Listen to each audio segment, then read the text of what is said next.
नव भारतीय आर्य भाषा के बीच मैथिलिक स्थान। नव भारतीय आर्य भाषा अर्थात भारतीय आर्य भाषा जब इंडो ईरानी शाखा से अलग होते हैं 1200 ईसा पूर्व में, तब भारतीय आर्य भाषा का काल के आधार पर तीन विभाजन मिलता है। एक प्राचीन भारतीय आर्य भाषा, दूसरा मध्यकालीन भारतीय आर्य भाषा और तीसरा नव भारतीय आर्य भाषा।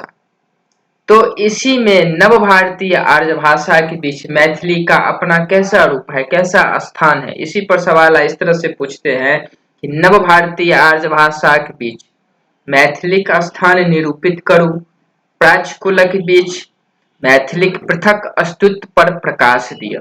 अब जो ही हम नव भारतीय आर्य भाषा पढ़ेंगे तो ये पूरे भारत की को भाषाओं को प्रतिनिधित्व करने वाले होंगे। इसमें से जो प्राच्य कुल है, जो पूर्वी कुल है, उसमें से किस तरह से मैथिली अर्थात बांग्ला, असमी, उड़िया जैसी भाषाओं से अपना अलग अस्तित्व रखते हैं, इसी पर हम बात करेंगे। मैथिलिक उद्भव विकासक क्रम में प्रायः विद्वान प्राकृतिक विस्तारक क्रम में मैथिली के प्राच्य में राखे छथिन। अर्थात मैथिली के जो उद्भव और विकास हम लोग ने पढ़े तो हमने देखे कि प्राच्य अर्थात पूर्वी कुल में मैथिली के विकास क्रम को इसी प्राच्य कुल में, पूर्वी कुल में रखते हैं। सुनीति कुमार चटर्जी, ग्रियर्सन, डॉक्टर सुभद्र झा और महामहो उमेश मिश्र सन विद्वान एहि संदर्भक अपन विस्तृत काज में प्राच्य कुल के मैथिलिक उद्भवक आधार मानने छथिन। संगे प्राच्य कुल में आगू चलि कऽ मागधी आ अर्ध मागधी शाखाक उपकल्पना केने छथिन। ओहि में सँ मागधी शाखा मैथिलिक उत्पत्ति लेल विशेष महत्वपूर्ण अछि। अब हम लोग ने पढ़े हैं पीछे भी कि प्राच्य को दो भाग में बांटते हैं, मागधी और अर्ध मागधी। और मागधी और अर्ध मागधी शाखा का उपकल्पना जब करते हैं तो इसी में से मागधी शाखा में से मैथिली भाषाओं की उत्पत्ति के लिए विशेष महत्व है, क्योंकि इसी शाखा से मैथिली भाषाओं का जन्म होता है। ग्रियर्सन नव भारतीय आर्य भाषा उद्भवक संकल्पना प्रस्तुत करैत जे अंतरंग बहिरंग मध्यवर्ती कल्पना करैत छथिन, ओहियो में मैथिली के प्राच्य शाखा के मागधी कुल में बिहारी भाषा के अंतर्गत राखे छथिन। अब हम लोगों ने सर्वमान्य तालिका चार्ट देखे थे सभी विद्वानों का, उसमें से ग्रियर्सन जी ने भी अपना चार्ट दिए थे जिसमें अंतरंग बहिरंग और मध्यवर्ती की कल्पना करते हुए बिहारी भाषा के अंतर्गत मगही और भोजपुरी के साथ, बिहारी भाषाओं में मगही भोजपुरी के साथ मैथिली को रखते हैं। तो यहाँ पर वही कह रहे हैं कि पूर्वी कुल में बांटते हुए ग्रियर्सन मगही और भोजपुरी के साथ मैथिली भाषा को रखते हैं।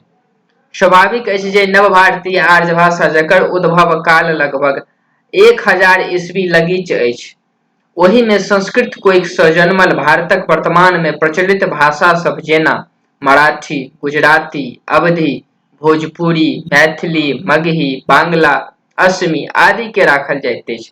अब 1000 ईस्वी में नव भारतीय आर्य भाषा का विकास शुरू होता है, जो कि संस्कृत हर भाषा की जो जननी कहलाते हैं। तो यहाँ पर भी वही है कि संस्कृत कोइक सँ जन्मल, यानी संस्कृत से ही उत्पन्न सभी नव भारतीय आर्य भाषाओं में, जिस तरह से मराठी, गुजराती, अवधी, भोजपुरी, मैथिली, मगही, बांग्ला, असमी, और इसी सभी भाषाओं में मैथिली अपना किस तरह से एक अलग अस्तित्व रखता है, इस पर अपनी विचार रखते हैं सारे भाषाविद। यद्यपि नभाक सब भाषाक अपन अपन विशेषता अछि, मुदा नभाक किछु विशेषता प्रायः भाषा सब में भेट जाइत अछि। अब हमको चाहिए क्या, नव भारतीय आर्य भाषाओं में मैथिली भाषा का क्या अस्तित्व है, किस तरह से नव भारतीय आर्य भाषाओं के बीच कुछ मिलता जुलता स्वरूप जो सभी भाषाओं में देखने को मिलता है। इसी को जब उदाहरण के तौर पर देखते हैं तो मध्यकालीन आर्य भाषा सबटा संयुक्त व्यंजन नभा में अर्थात नव भारतीय आर्य भाषा में प्रथम व्यंजन के त्याग को सरल भ गेल आ क्षतिपूर्ति में ओहि व्यंजन से पूर्ववर्ती स्वर्ग दीर्घ भ गेल। अब मध्य भारतीय आर्य भाषाओं में जो परिवर्तन देखने को मिल रहा था, वही हम नभा तक यानी नव भारतीय आर्य भाषा तक उसी परिवर्तन को आगे अग्रसरित होते देखते हैं। जैसे प्राचीन भारतीय आर्य भाषा अर्थात प्रभा में चक्र लिखा जाता था, जबकि मध्य भारतीय आर्य भाषा मभा में चक लिखा जाता था और नभा में नव भारतीय आर्य भाषा में चाक लिखा जाता है। इस यहाँ पर किस तरह से प्रथम व्यंजन सरल अपना अपने आप को छोड़ देते हैं और सरल भ गेल आ क्षतिपूर्ति में ओहि व्यंजन से पूर्ववर्ती स्वर दीर्घ भ गेल। चौ का यहाँ पर कितना उच्चारण आगे ज्यादा होता जा रहा, चक्र चक चाक, तो यहाँ पर यही बताया गया है। वचनक संदर्भ में नभाक भाषा में दू वचन एक वचन आ बहुवचन प्रचलित अछि। लिंगक संदर्भ में नभाक प्रायः भाषा में दुइटा लिंग विद्यमान अछि, मुदा मैथिली सन भाषा में नपुंसक लिंग विद्यमान अछि। अब मैथिली में 3 लिंग है, नपुंसक लिंग भी होते हैं, जबकि जबकि नभाक प्रायः भाषा में अधिकतर सामान्यता भाषा में 2 ही लिंग है, लेकिन मैथिली में 3 लिंग पाया जाता है, नपुंसक लिंग के भी विद्यमान होते हैं। सर्वनामक 2टा स्वरूप भ गेल, सरल आ विकारी, जाहि में सरल सर्वनामक प्रयोग कर्ताक रूप में होइत अछि आ विकारी सर्वनामक प्रयोग कर्ता सँ भिन्न कारक वा कर्मक रूप में होइत अछि। एना प्रवृत्ति प्रभा आ नभा में नहीं छल। अब यहाँ पर सर्वनाम अर्थात प्रोनाउन का प्रयोगकर्ता सब्जेक्ट के रूप में होता है और विकारी सर्वनामक प्रयोगकर्ता से भिन्न कारक व कर्मक रूप में यानी भर्व रूप में होता है। अब यहाँ पर इसका उदाहरण ये है कि मैथिली में सरल हम होते हैं और हिंदी में मैं होते हैं, और विकारी तिर्यक हमरे और हिंदी में मेरा होता है।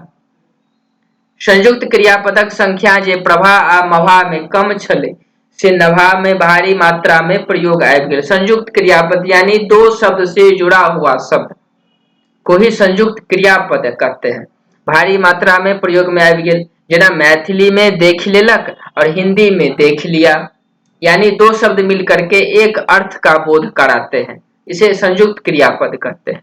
नभा में तत्सम आ विदेशी शब्द भारी मात्रा में प्रवेश भेल आ एहि प्रक्रम में प्रभाक बहुत रास स्वन अक्षर जे मभा में लुप्त भ गेल छल तकरा नभाक भाषा यानी नव भारतीय आर्य भाषा सब में प्रमुखता से प्रयोग होमे लागल, जेना तालब्य स, मूर्धन्य स, री, नौ और विसर्ग आदि। वाक्य सब में शब्दक स्थिति अर्थात कर्ता कर्म क्रिया सहायक क्रिया आदि के स्थान जे मभाक यानी मध्य भारतीय आर्य भाषा अंतिम काल में निश्चित हेबाक प्रवृत्ति शुरू भेल छल से नभा में नव भारतीय आर्य भाषा में दृढ़ नियम बन गेल। मतलब प्रवृत्ति किस तरह से प्रभाव में शुरू हो गया था और मध्यकालीन भारतीय आर्य भाषा में वह पूर्ण रूप से नियम बन गया।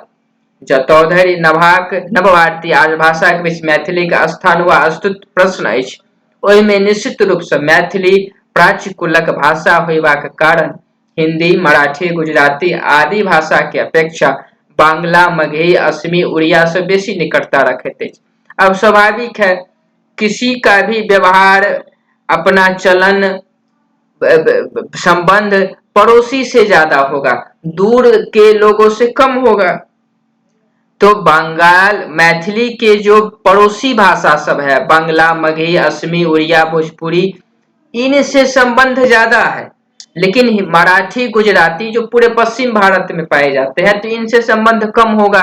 स्वाभाविक है सब कोई को अपनी ज्यादा निकटता ज्यादा संबंध पड़ोसी वालों से होता है, ज्यादा बातचीत ज्यादा झगड़ा ज्यादा प्रेम ये सभी पड़ोसी से ज्यादा होता है, दूर वालों से कम होता है। ठीक यही बात है। नभाक विश्लेषण करैत डॉक्टर गियर्सन और सुनीति कुमार चटर्जी सन विद्वान सेहो एहि तथ्य पर जोर देने छथिन। गियर्सन और सुनीति कुमार चटर्जी इस पॉइंट को साबित करते हैं कि यह बात सही है। जखन मैथिलिक व्याकरण विश्लेषण करै छी तखन पाबैत छी जे भौगोलिक ऐतिहासिक सामाजिक आ सांस्कृतिक कारण से मैथिली नभाक यानी नव भारतीय आर्य भाषा के कोनो भाषा से अपन अलग प्रवृत्ति राखैत अछि। अब किसी भाषा की अपनी अलग अस्तित्व के लिए 3 बैकग्राउंड के स्तर पर जांच परख करते हैं। व्याकरण की विश्लेषण पर, सांस्कृतिक कारण के विश्लेषण पर और ऐतिहासिक सामाजिक कारण के विश्लेषण पर। तो सांस्कृतिक, सामाजिक और व्याकरणिक विश्लेषण पर किसी भाषाओं में किस भाषा से समानता है, इस आधार पर वर्गीकरण किया जा सकता है, इसकी अंतर को दूसरे भाषाओं से समझा जा सकता है।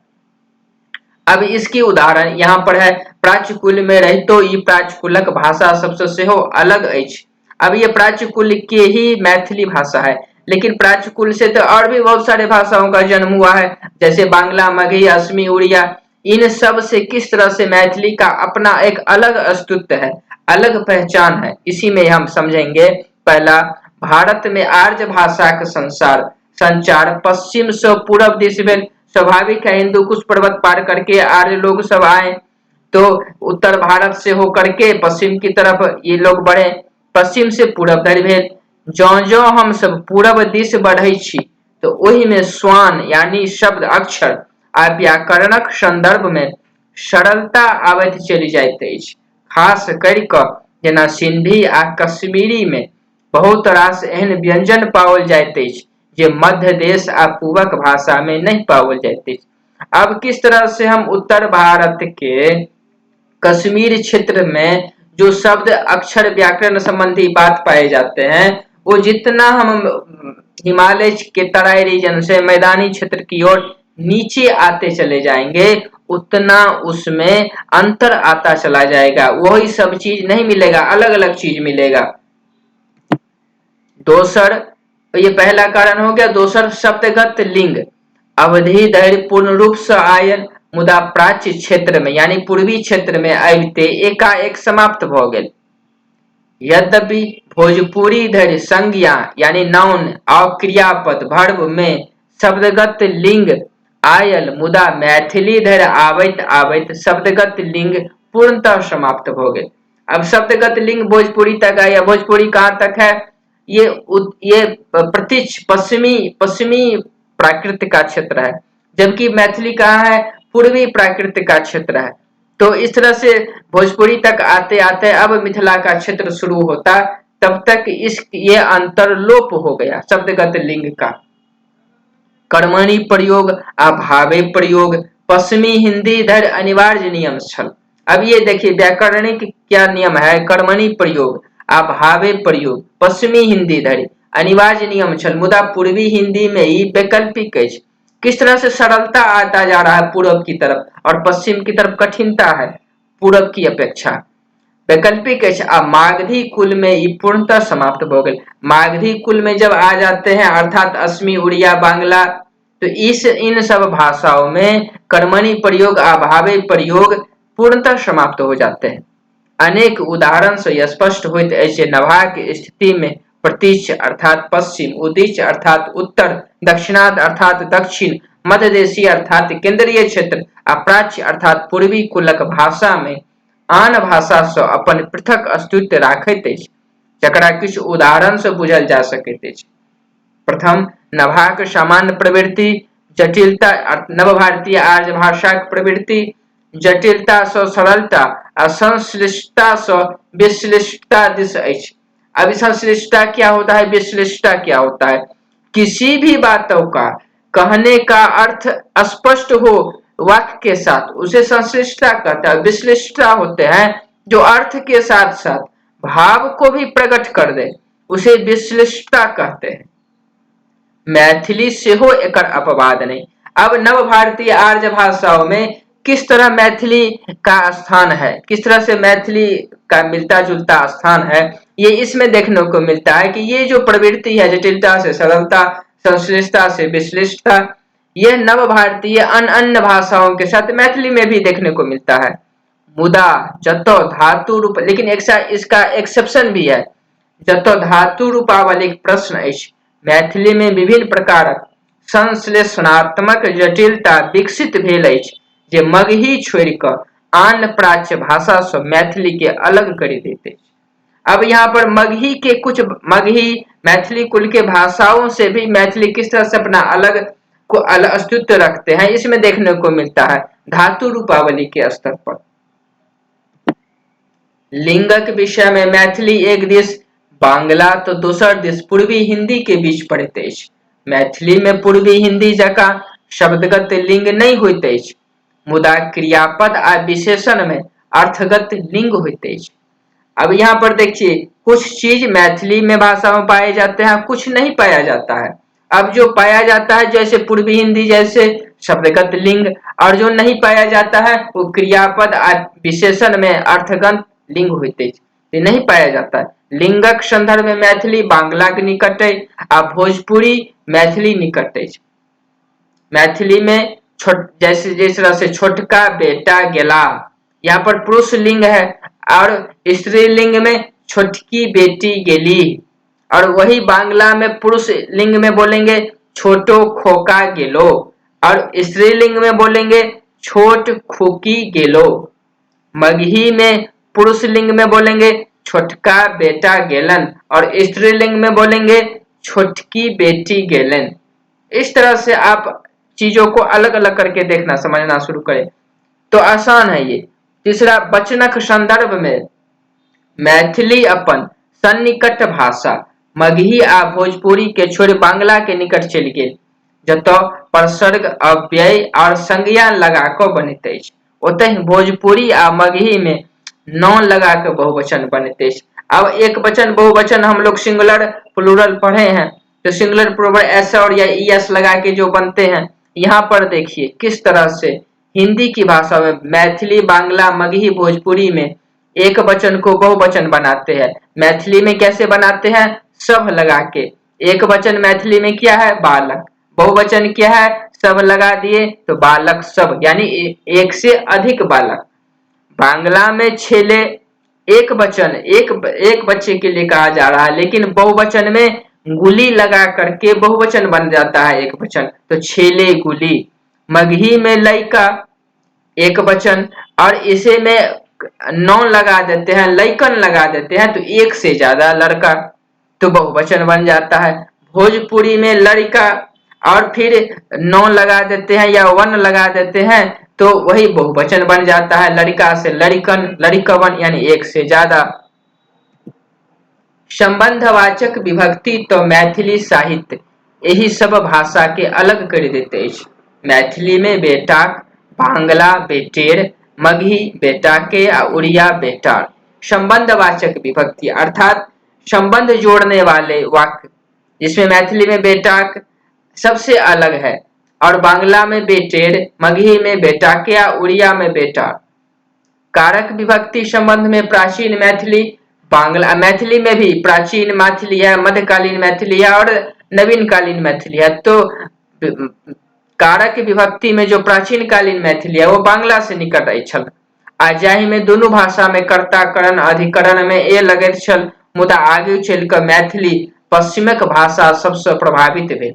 अब किस तरह से भाषाएं एक दूसरे से मिलता जुलता बनता बिगड़ता है, इसे देखिए। आजुक संदर्भ में एक निम्न रूप में देख सके छी। भोजपुरी, मैथिली, बांग्ला, यहाँ पर तीनों का अलग अलग उदाहरण है। भोजपुरी में लड़का से, मैथिली में बालक सौ, बांग्ला में छेले हतो। भोजपुरी में लड़का के, मैथिली में बालकक, और बांग्ला में छेलेर। भोजपुरी में लड़का में, मैथिली में बालक में, बांग्ला में छेले में। शब्द भंडार के विषय में मैथिली बांग्ला आ मगही के निकट मुदा भोजपुरी से दूर अछि। एकर कारण भोजपुरी सामाजिक दृष्टिकोण से पूर्वक अपेक्षा पश्चिम से बेसी संपर्क राखैत अछि। उड़िया आ असमी अनेक तथ्य में बांग्ला के निकट अछि, जेना मगही मैथिली के निकट अछि। निष्कर्षतः नभा व प्राचकुलक भाषा में मैथिली अपन स्वतंत्र अस्तित्व राखैत अछि। किस तरह से हम सब ने देखा कि सामाजिक कारण से, व्याकरणिक कारण से, सांस्कृतिक कारण से ये भाषा एक दूसरे से प्रभावित होते हैं, बनते बिगड़ते हैं, जिसके कारण भाषाओं में परिवर्तन हमेशा बनता रहता है, एक दूसरे भाषा से प्रभावित होते रहते हैं। व्याकरणिक स्तर पर, सामाजिक स्तर पर समाजों का बनना बिगड़ना, एक दूसरे भाषाओं से मेल मिलाप होने से नवीन जन बोली का जन्म होना, हम भाषा उपबोली में पढ़ेंगे। तो इससे नव भारतीय नवीन भारतीय आर्य भाषाओं में मैथिली किस तरह से अपनी विकास को अपने पड़ोसी के मगही उड़िया असमी भाषाओं से प्रभावित है, फिर कभी पश्चिमी हिंदी से प्रभावित हो जाते हैं, कभी गुजराती मराठी से प्रभावित हो जाते हैं, और किस तरह से भाषाओं में अंतर पश्चिम से होते हुए पूरब की तरफ जब जाते हैं तो अंतर देखने को मिलता है।